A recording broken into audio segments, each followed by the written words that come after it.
Hi everyone, my name is Winstar from Noble Interior Design. Right here, we are at a 4-room BTO at Tampines Green Verge, and today we are going through the design journey of this beautiful home.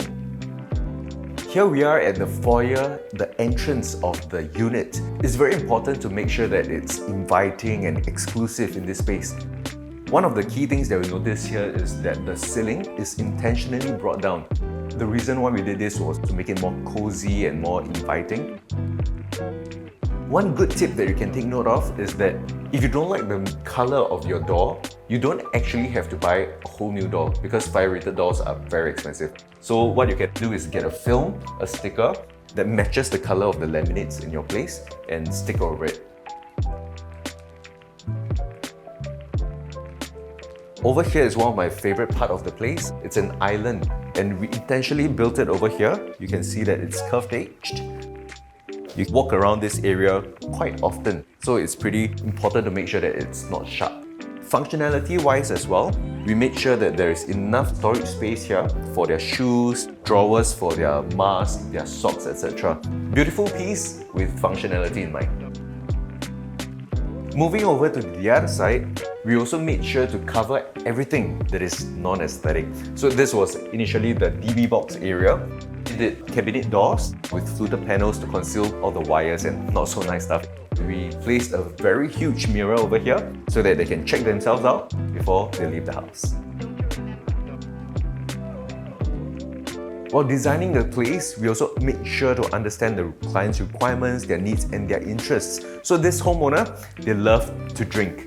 They are whiskey lovers and they love to entertain their guests. So we designed a bar counter over here. It's a whiskey lover's haven. They can have their collection here, more cabinets in here to keep all their alcohol, and there's a mini fridge here as well.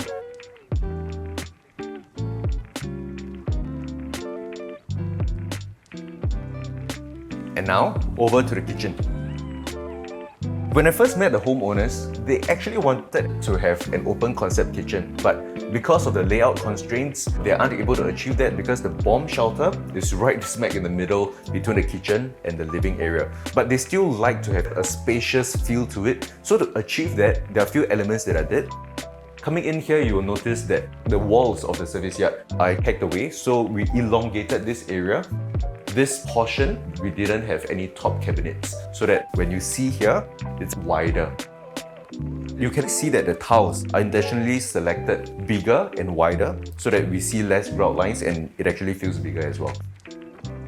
While designing a kitchen, we also need to understand the homeowner's requirements, how often they cook, heavy cooking, light cooking, and right over here what we did was there's a gas stove and an induction cooker. The benefit of this is that when one is down, the other will still be functioning. With this particular space, if you've got a big pot, you can actually only put one here and max 2 smaller pots here. So some people, they like to have 4 burners, which sometimes may not be the most practical. Find out what kind of things you cook, the pots that you use, and make sure that this space serves your needs. Coming in here, beside the sink, usually there will be a food preparation area. Something quite interesting that we did here was to ensure that all these sockets are concealed below the cabinets, so it's not very visible. And also there's this paper towel holder that we actually placed at the bottom here. And once you're done with this entire area, we made sure that there's a convenient place for them to throw their trash. Most of the time you'll notice that it's a 1-door flip-up, but this we use another bloom system that is a double door flip-up. It's called a HF system to make sure that the entire look of this place looks seamless.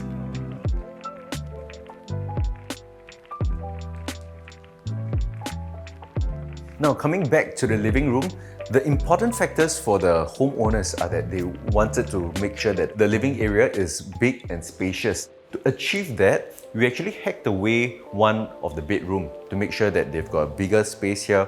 They wanted like a huge dining table to be able to feed like 6 to 8 packs.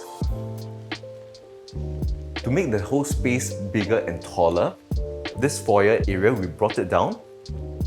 When they enter into the living area, it feels like they've got a really high ceiling. All their furniture here are purposely selected to be lower.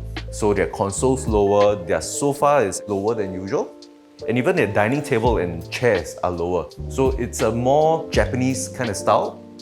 Dining table heights are usually about 75 to 76 cm. So this table height here is intentionally made to 70 cm. And over here is the TV console that is bought from Commune.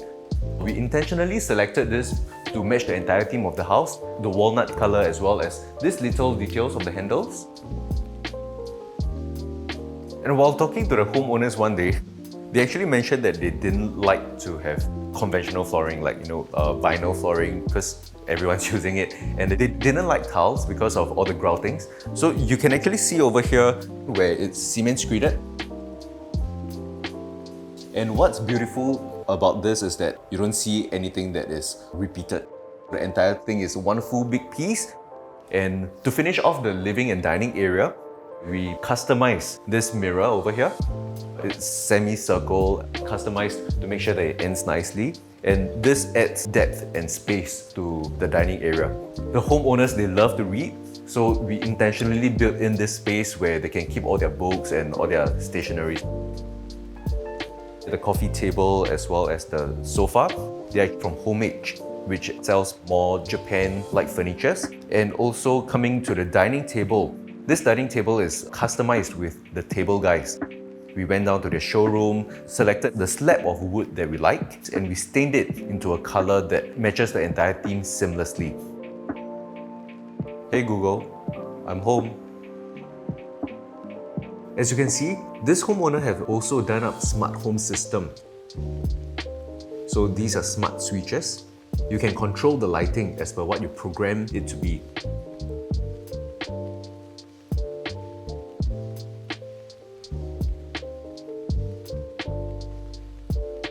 We actually created more storage space for them at the top here.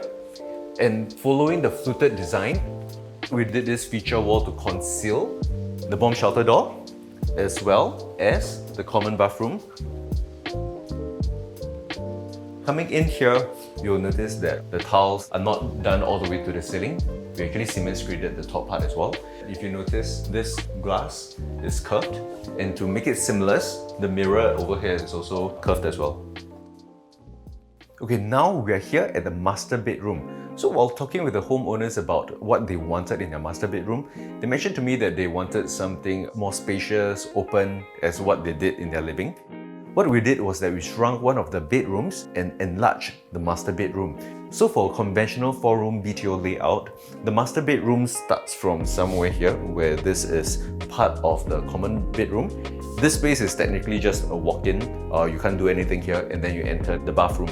So we actually pushed it back here, made sure that we included one dresser area where they can put all their bags and makeup stuff over here.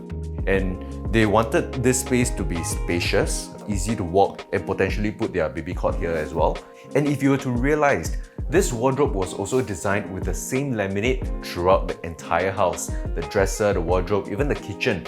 The entire house, we selected the same laminate to be cohesive and seamless.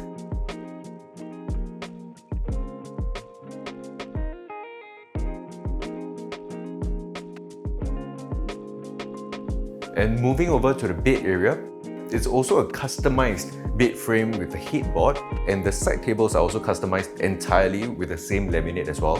What we included in here was this LED strip lights at the bottom of the bed to make it feel like it's hovering. They mentioned to me at night, usually when they're just chilling and reading their book, they'll just turn on the light at the bottom, which is very cozy. And tip for you homeowners is that it's really beneficial to have a huge mirror in the bedroom. Stepping into one of my favorite portions of this master bedroom is entering into this ensuite master bathroom. And this you see here is a pocket sliding door.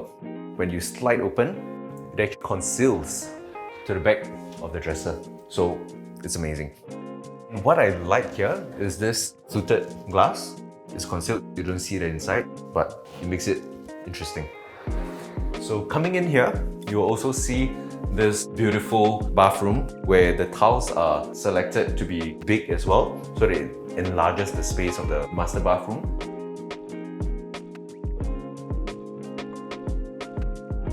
So big tiles as well as this wooden tiles here to emulate wood planks. And over here, we've got this beautiful vanity cabinet as well as this mirror cabinet, which slides open. So there's only one joint line.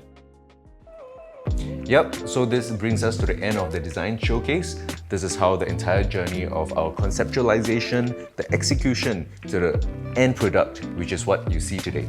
So once again, my name is Winstar from Noble Interior Design. Check out our next video.